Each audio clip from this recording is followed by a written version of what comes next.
From the city of Peaky Blinders, Birmingham, England, I would like to introduce you to Paddy Danda. As the world becomes more automated and the robots take over, it's imperative that we build the right human skills for the future. So pull up a chair, grab a samosa or two, and make yourself very uncomfortable.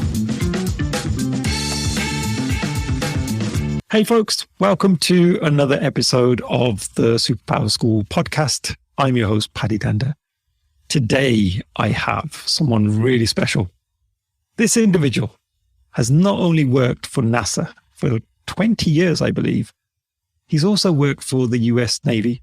And beyond that, he's gone on to a career as an entrepreneur and set up his own organization called the Athlete Foundry, which I'm really keen to know more about. But without further ado, I'd love to welcome Chhipwadia to the show. Thank you, Casey, for joining us. Thank you, Paddy. It's a great pleasure and privilege to be on your show. Oh, you're welcome, my friend. I know we were trying to make this episode happen about 7 or 8 months ago, and my fault. I then got distracted for a while, but I'm really pleased that we managed to make it happen. So thank you so much for coming on. Absolutely. What a great way to kick off 2022. Yeah, for sure. So Casey, my first question, and it's a question I've been dying to ask you. As most young kids, when they're asked what do they want to be when they grow up, they tend to say an astronaut or a fireman. So I want to know, is that what you said when you were young? And how did you end up getting into NASA? Yeah. How did you know that? So this is great. Thank you, Paddy. And I will, as I share you my story about NASA, you'll see that there's connections to eventually lead to Athlete Foundry. And so that it's a perfect lead and start. Absolutely. So when I was 6, I had decided that I wanted to be an astronaut. Surprise. Like millions of kids, as you already shared. The difference is this kid here, KC, not that smart of a guy. I've got 3 brain cells because I like odd numbers. You gotta have a tiebreaker. So one thing that I have that is still with me is that I'm very stubborn. If I've made my mind up, I'm going to get after it and either help me or get out of the way. Is how I view my journey because I'm committed. So since I was 6, I was a kid. Most kids tend to change their mind in a week and they say, well, now I want to be a firefighter. Now I want to be something else. And I actually wanted to, and I actually did those things. I was a firefighter for 15 years. I was a medic for 15 years. So I did those things and then continue to as a volunteer in my community because I love doing that. But I was committed to be an astronaut since 6. And so my passion has been since then is how do I create this roadmap? And eventually the first step one might think is, well, you got to go work at NASA if you want to be an astronaut, right? That's the logical first step. In fact, it's counterintuitive. That's the wrong answer. My journey now reflects back and realize that was the wrong answer. I did it because I love human spaceflight. I still do. Worked it for 20 years, you said, in the human spaceflight. I support over 50 space shuttle missions and what I call the unfortunate honor of being on the Space Shuttle Columbia accident investigation team when we lost the entire space shuttle in 2003 as it was coming home over Texas and Louisiana and a couple of states in the central of U.S., losing the entire crew. Very devastating national event, life-changing for sure. Very committed to continue to be an astronaut even since that point, further committed.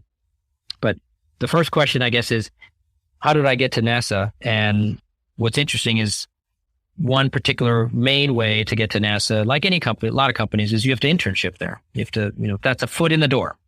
So NASA has a great internship program. I highly recommend that for all STEM kids, for sure. And there's 10 NASA centers across the U.S. They all do something differently. They're by mandate from the government. They all do something different. It's not like walking into a Walmart where they're all the same. So my passion was human spaceflight. So I wanted to go to the one in Houston, Johnson Space Center, that is in charge of all human spaceflight. That's where the astronauts are. So I was in college, and of course, there's a couple of NASA centers in California where I grew up and went to college. And I called up Johnson Space Center and I said, I'm from California. I'm going to this university. I'd love an application to be an intern. And they said, oh, you can't intern here.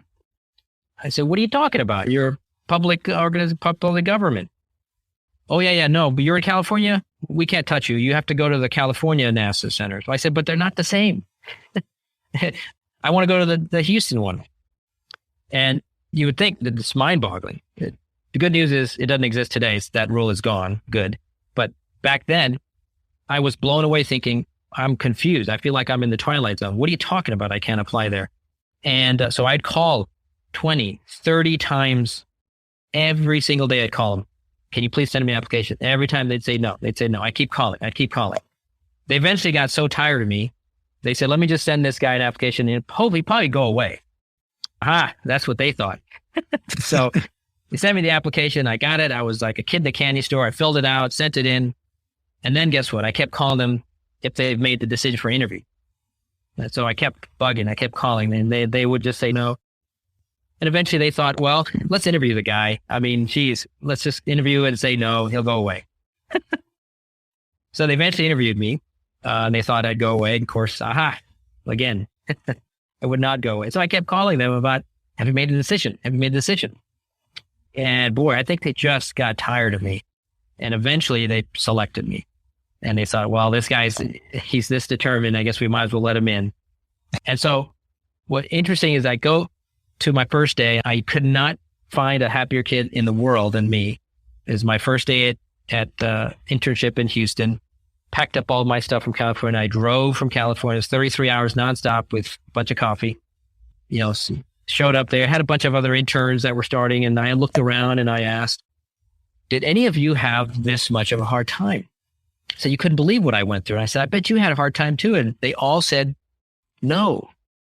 All I did was fill out the application. I got interviewed and I got the gig. I thought, you gotta be kidding me. So, which is the story of my life. Amongst many others, I'm sure you have equivalent examples of, seems like everything I do is, I really got to earn the damn thing. But you know what? I wouldn't want to have it any other way. So there's my first snippet of story of how I got to NASA. Oh, wow. Fantastic. So you always have to go through the hard way to get there. I've had a couple of those. I used to work for a big investment bank, and for most people, you have maybe maximum 3 interviews. I think for me, I had 11, and it was just, at the end of it, I was just literally saying to them, I don't care anymore. If I don't get this job, it's okay. I'm good. It was just so draining. And I think in the end, they just thought, he's made it so far. Let's just bring him in. He's right. It's amazing. One of many qualities I feel and you might even put this as a superpower maybe, is just unapologetic, relentless, ferocious commitment. If you are committed to, no matter what, you're going to get this thing done. It's amazing. My opinion, Paddy, is really that does not to say that the rest of us in society aren't good people. They're good people. But the decision between I'm just going to do the very minimum work, or I'm going to do just that little extra consistently, repetitively, just that little piece, is absolutely the game changer. It really is. It will set you apart from everybody else. And that's what society, I believe, really needs and should have and will benefit from. And organizations will. So, we all know this. When you come across someone that just impresses you, because that little extra thing they do over and over, it impresses you for a reason. Like, wow, I want that person working on my team. Why would I not want to be around that person? So, the piece I'm sure you've heard is scientifically proven is it's proven that you reflect the 5 most people that you hang around with most, from how they think, how they behave. It's true. You are a reflection of those 5 people that you hang around with most. So do you want to hang around with average people or rock stars? I'd rather be a rock star so they could lift me up and I could lift them up. I was going to say, working with NASA, you're probably surrounded by at least 5 geniuses, and many more. It's amazing people. The journey is something I would never change in a lifetime. I learned so much. I became a better person, a better engineer, a better decision maker, all of those things that I'm grateful for. And it's really a small bubble of people at NASA that, we don't have, for the most part, there's no drama. There's no challenges of behavior concerns. that affect the workplace, if you will, with, without going into detail, there's all sorts of behavioral issues that people have and drama. And it's amazing. The astronauts' lives are at stake. Every decision we made was about being hypercritical, hyper objective in order to arrive at the best risk-based decision for the next launch. There's a great, one of my de facto mentors, or he doesn't know he's a mentor, but is one of the flight directors for Space Shuttle. He once said that unlike the airline industry, the space shuttle industry, if you will, is that every flight starts from ground up in terms of its approval. Every anomaly, every issue, small as it may be, must be addressed and cleared before the next shuttle flight. Unlike an airline industry where you land and 30 minutes, you're loading, you go to the next. And guess what? You didn't realize that aircraft has a whole list of things that are listed for the aircraft that aren't fixed, but they were determined to be non-critical. I don't know if most people in the plane knew that there was a whole list of things that were not fixed, but were determined to be non-critical by someone. Someone made a judgment call that said, this is not critical. Let's go, right? For the shuttle, it's grounded. As soon as it lands, the whole fleet is grounded until we can prove that we're ready for the next one. It's a very different mindset. Oh, wow. So that's amazing. I mean, for someone like me who has no idea what it's like in terms of your day-to-day challenges there, could you give us a flavor of the sort of work that you were doing and just the sheer culture that you have within the organization? And how would you run your projects? I mean, we have this outside-in perspective that everything runs like so smoothly. It's like a well-oiled machine. Like, are there certain methodologies that you guys advocate? It'd be great to get that sense of working then. Yeah. Wow. Oh, we got all day right here. No, I have to. But wow, excellent questions. And where do I start? There are processes, certainly like any organization. Now, we have our faults. There's lots of bureaucracy, red tape, a lot of it for good reason, because people's lives are on the line. And so we're very careful and methodical in our processes. And so very little entrepreneurial spirit, if you will, very heavy on the red tape because it's because of what's at stake. And it's everything we do is an experiment, basically. It's not like we have a factory of thousands of shuttles and everything is like just bringing the next product out. No, it's an experiment. Everything we do is an experiment. So we have to put into place processes that allow us out. At the end of the day, it's about risk mitigation. Everything is about risk control. Most people aren't really good at understanding risk, even if they go to the lots of risk classes, and now private industry has lots of great risk classes and courses and so forth. And those are important, but the day-to-day job for me, my 20 years I span primarily working life support for space shuttle. So anything inside the crew to keep them alive. My particular job initially for the first half of my career involved oxygen systems, wastewater systems, bathroom stuff, urination, defecation. I mean, this is all good stuff that we all make fun of. Hey, guess what? It's important. It's got to happen because it can make someone sick. It can kill someone up in space. So very important. I had the honor to be the manager for the most complicated toilet in the world, which is in the space shuttle. I learned an unbelievable amount about the human body, more than you would ever want to think, Paddy, and even dinner, share some things that my family still doesn't like me talking about. It's natural to me. It's just normal. They get embarrassed and I like to embarrass them. So there's an amazing amount of the human body I learned in that journey. Very complex, highly complex stuff. And the latter half is worked on the astronaut's survival system. So everything related to helping the astronaut survive in an emergency in the space, in the cockpit, fire, lack of oxygen, contamination, things of that nature on the launch pad, in space, and then also on the way home. That orange suit, if you look at some old pictures of Space Shuttle, you basically see all the pictures of the astronauts wearing these orange pressure suits on the way to the launch pad. Those are the pressure suits that I was in charge of with the team. We were the last to see them before they launched. My team closed that door, that hatch before they launched. So it's a tremendous honor to be part of that really important mission of, their life depended upon what we did, literally, because they wore it, which made participating in the astronaut, the Space Shuttle Columbia investigation very difficult for the whole team because they perished in our suits that were supposed to protect them. Granted that the scenario that they found themselves in was non-survivable. And so it wasn't the suit's fault.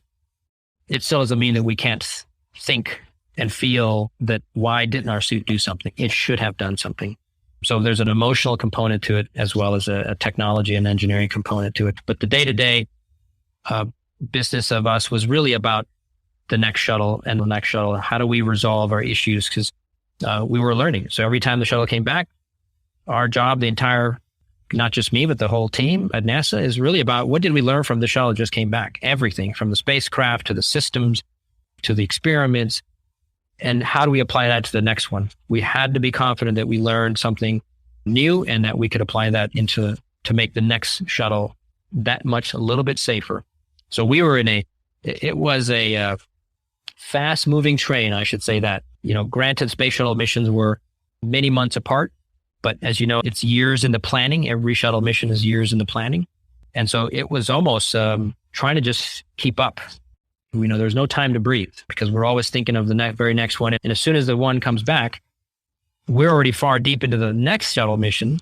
And if we learn something devastating, we are now in scramble mode and trying to figure out, oh my gosh, how do we go ensure that this doesn't happen on the next one? And well, the next one's already far down the pipeline in the planning, if you will, think of a factory model. It's already way down the conveyor belt.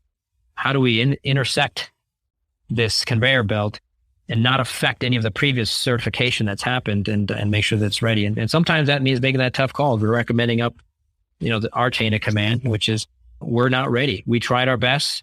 We think we have to delay. And sort of space shuttle launches get delayed, often because of these very critical things. So that the day-to-day is certainly about preparing for the next shuttle mission. And through those processes is these risk assessments that happen at various levels and various boards and panels that we are constantly trying to go resolve. So it's every day. I can tell you this, every day is about putting your critical thinking hat on every single day. Oh, and that's such an important skill in today's world, which is to constantly have a look at things from that critical angle and, just the what if scenarios. So yeah, I can imagine in your environment, that must be very important. It is. I tell you mentioned the what if scenario. There's certainly people outside of NASA, lots of industries that don't like the what if scenarios. It's like, that's going to take us down a rabbit hole we don't want to get down. It's academic, it's fun, great, but it's wasting my time. We don't want to do the what ifs. Well, at NASA, that was our job. We have to do the what ifs. In fact, we'd go down.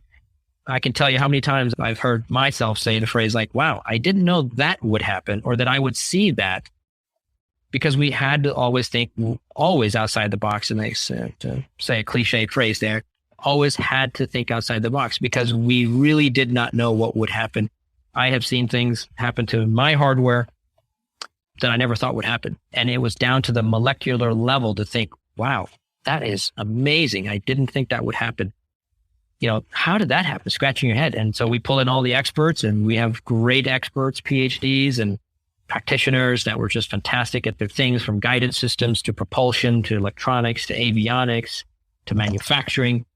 Just amazing experts in all these. And they all came together, and the beauty is they all wanted to help solve the problem, not get rid of the problem, but to really understand. So every skill set had to come to the table with a mindset that said, yes, it's it's in my area of electronics, let's say, but I also am curious. I want to learn to say, why did this happen? How do I understand it so that I could resolve it, as compared to say, oh, it's no big deal. Let's just cut this and cut that and get on with it. No, it really was, you had to truly understand the implication of what they're doing. So the what if scenarios are important. We'd go down 3-4 layers of what ifs. Most people stop at 2. We go down 3 or 4 and I say, well, if this happens, this has to happen, this has to happen. And so it's not going to happen. It's 4 permutations down. It's really not going to happen. Well, guess what? We have found that it happens. So it's been amazing. And okay, Casey, maybe you can clear this up for me. I always get told this story, and I don't know if it's true or false, but they talk about how the Americans were trying to build a pen that could write in space. And the Russians came along and used a pencil. Is that a true story, or is that just me? I've heard that too. And I honestly, I cannot confirm or deny that story. Let's say. So I don't know. I've heard that as well. So I don't know what the ground truth is, if you will, of that story. And I'll leave it there. I don't know, actually. Got it. But on your shuttles, did you have pencils or pens? We had both. The pens was primary. And the reason why pencils is there, but the concern for pencils is the lead. The lead breaks off, right? Now it becomes a eye hazard floating around against your eye. So it's a serious problem, right? Imagine your pilot gets this in your eye. So pencils is actually a risk. Wow. I think that just summarizes that whole conversation in that you talk about the what if scenarios. I mean, someone like me would never even think of that. We'd just go, oh yeah, you would just carry on sharpening it. How many times have you broken lead? I think at least 1 million I have. Yeah. Unless you have those click pencils, but even them, you can break the lead. Anyway. Absolutely. The other thing that came to mind there, you were talking about you've worked on probably the world's most complex toilet. Like, how complex can a toilet be? Is it not just a hole with, a bit of pressure pushing the stuff down? My friend, no. I thought that wasn't the case. Wow. Let's see. So this is fun. Let's see. A couple of things to, let's talk urination first. I'll use some science. I'll use the actual words here, if that's okay with you. So urination, right? Urination, what's important?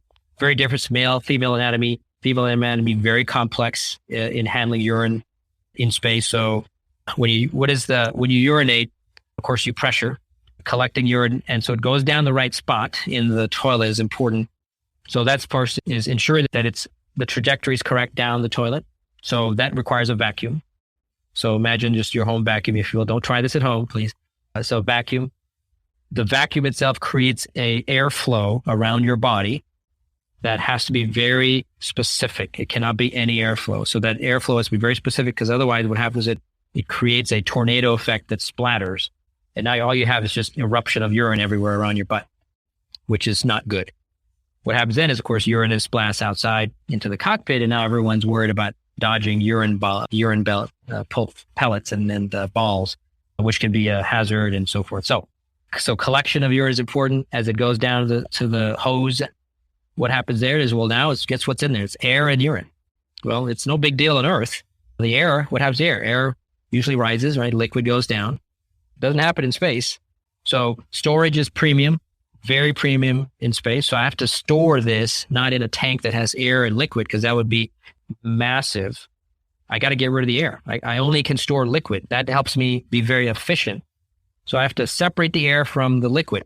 Not an easy task. We have separators that are spinning, centrifuge, that are spinning at 15 to 20,000 RPM, that essentially separate the liquid from the air. And the air gets pushed through a filter, takes all the bugs and microbes and all that stuff out, and it gets pushed out into the cockpit so we can reuse the air. And the liquid is condensed into a tank that's concentrated urine now, just concentrated, which has its own problem. Because guess what happens to concentrated urine? It starts to evolve and formulate into other things, and urea and other chemicals start to come out. So you have to deal with that. That's a separate problem. The liquid that all went down the tube, there's remnants of liquid stuck on the sides. Well, guess what?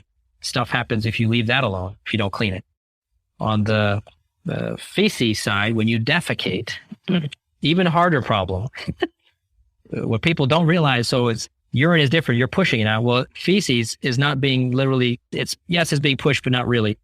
The reason why feces leaves your body when you go number 2, if you actually just push, all things being equal, if you push and feces comes out, what do you think happens to that feces? In the absence of gravity, it stays stuck to your body. It becomes a tail. The reason why it detaches from your body is because of gravity. It pulls away. Now, again, all things being equal, not talking about diarrhea, which is another problem in space. Even bigger problem, huge, very unsafe problem. So let's just talk normal. So you have to have something that pulls and tears it away from your body. That's what separates. So that tearing, you have to create a very special suction. So when you have a seat, you sit down on the toilet, you have to have a very specially curved seat that creates a very tight seal that allows that airflow to be very specific at the specific spot on your body that tears that feces, brings it down into the tank. And then what happens to feces? When we leave the toilet, we know this, we've walked in, gas stations or other places where it's not as clean. you can smell. Well, the smell comes from microbes. The smell is not it's the rubbish, it's the actual microbes in the toilet, in the feces that are producing smells and gases. It's the microbes. You got to kill the microbes to stop that growth. So we actually have the tank has a little tiny tube that's exposed to space. Basically think of a little hole that's leaking to space. So it's constantly getting that air that's in the tank that's allowing it to actually be ejected out into space. And because what happens is microbes can't survive without air like us. They need to breathe. So we basically kill them by suffocating them. And that's what creates a safer space for the feces. So no smell. They don't grow don't have fungus and stuff growing, all that stuff that's happens. But only that, of course, you can only sustain that for so long because you got to empty the tank. So I'm sure this is not the whole story you wanted, but it was fun sharing. Thank you for asking.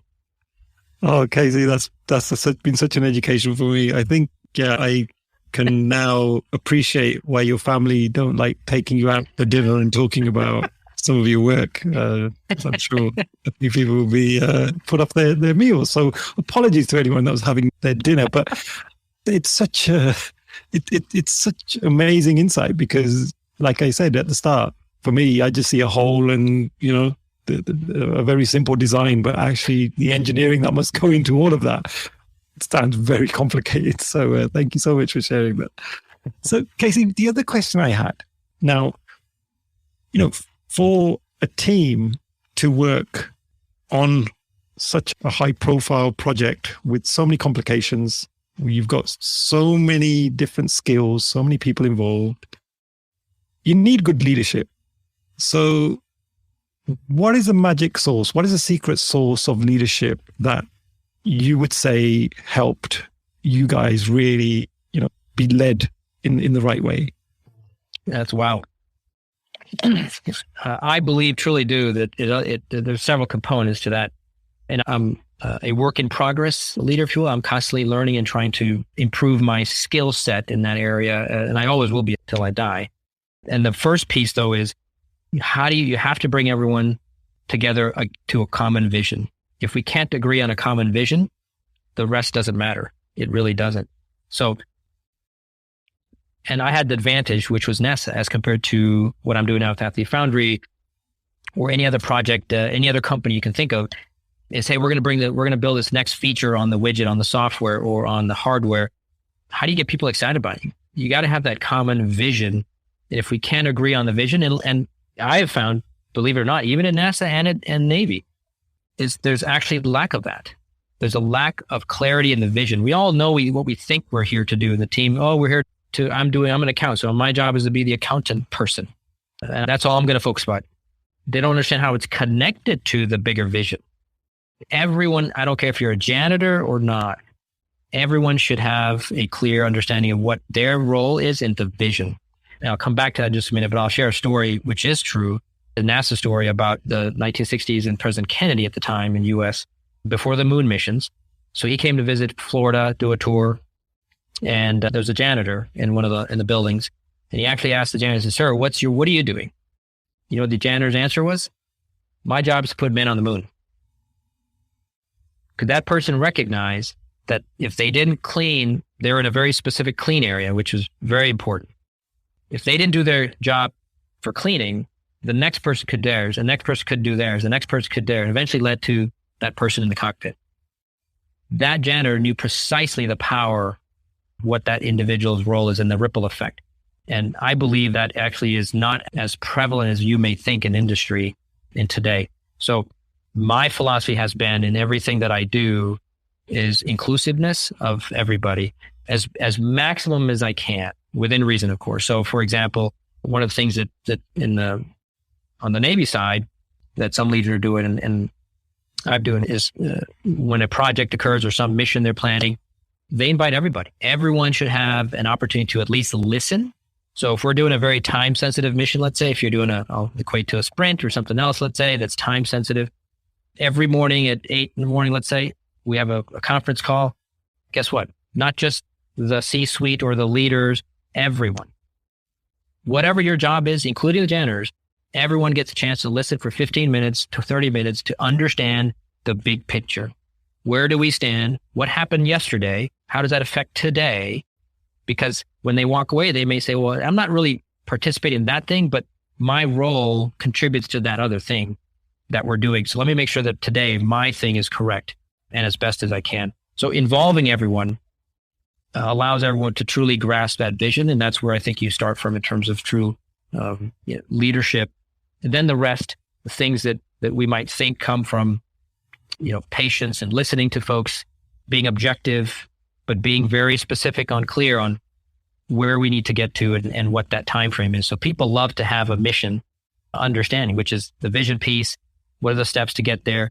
The end state in mind, always start with the end in mind first, of course, and understanding everyone's role in it. So assigning clear roles and responsibilities, declaring certain, I call third rails, or keep those out of the way, keep those at the door, right? Check the ego at the door, always keep an open mind.